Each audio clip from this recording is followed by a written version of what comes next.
Cush. Sorry, How we're are just you? talking about losing things. You know, when you can put something down, and I'm such a nosy detective, and I'm like, someone definitely stole this stuff from me, and it'll be like, M&Ms or something, and it's just I me and love it's left it. in the toilet or in the fridge. Anyway, hello.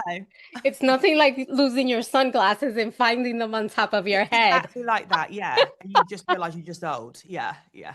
Well, hello, love. How are Hello, you? love. I'm very well, thank you.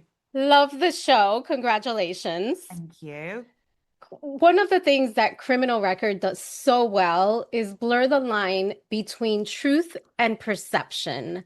What do you think the show is really saying about truth? Because I mean, there's so many complex layers to this show. Yes. So what do you think you're, you know, is being said about truth? I think one of the best ways, I mean, season one did this as well, although the case we were investigating was more in the past. What's amazing about this season is that the case is unfolding like tick by tick of the clock as we kind of move through it. And I think the reason why it's able, or what Paul is so good at writing in terms of blurring that line between truth and perception, is that it's always based upon that human being in the middle. So, um, Billy, who is the young character who, breaks out of prison and essentially like hasn't been supported by the social care system properly, ends up being inspired by somebody that we all know is incredibly toxic. And yet the truth of that is that everyone else around this young kid has let him down, right? But the perception is that he's getting mixed up with a guy who's in some kind of manosphere or whatever you want to call it. And then when you start to spend time with him and Cosmo, who's played amazingly by Dustin Demery Burns, you begin to see that the charm in somebody like that, the attraction of somebody like that, why wouldn't that inspire a young person to want to be around them? And that's when it starts to get more complicated in terms of, well, is it about the toxicity of that, or is it about the fact that everybody that should be looking after this young person or our young people are letting them down? And is that the truth?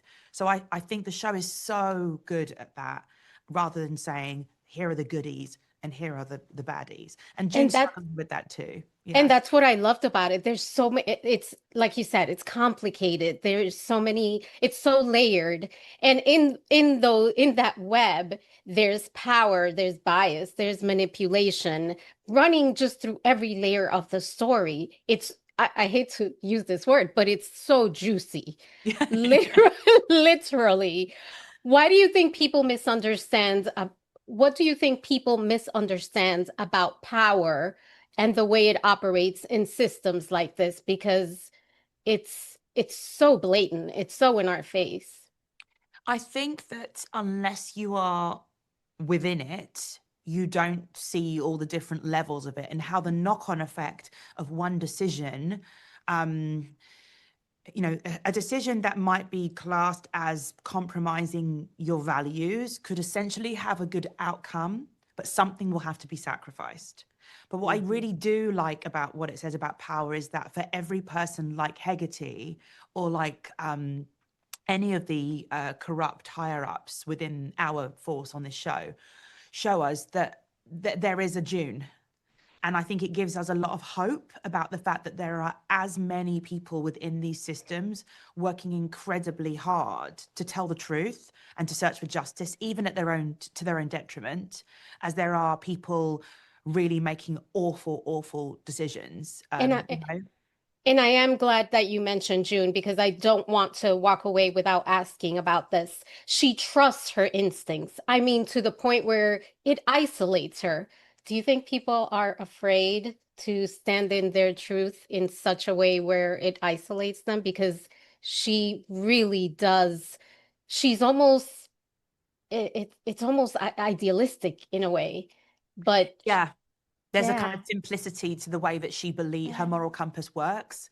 yeah. I think that it's a lot easier for her to give herself that structure at work than it is at home. You can see from her home life that doesn't work, right? Like, no, June, you can't do that actually here, June, at home. It's a bit more layered than that. I think that she's a bit of a loner. I imagine her to be a girl that didn't have a ton of friends, but would have liked to. She'd like to be liked, but she realized that she was better at doing the right thing than being liked. And she's not bothered if people don't like her. She's Ah, completely happy to be a lone wolf. And so, although you're right, it creates like a distance between her and others. Her fearlessness, I think, comes from the fact that she is not afraid to be alone. But that loneliness, that lone wolfness isolates her at home and kind of Well, leads to the breakdown of a relationship, well, I love this character. I loved you in this character. I mean, what you've created here is very special. So thank you for sharing it with Thank us. you very much. Bye, Thank Yvette. you.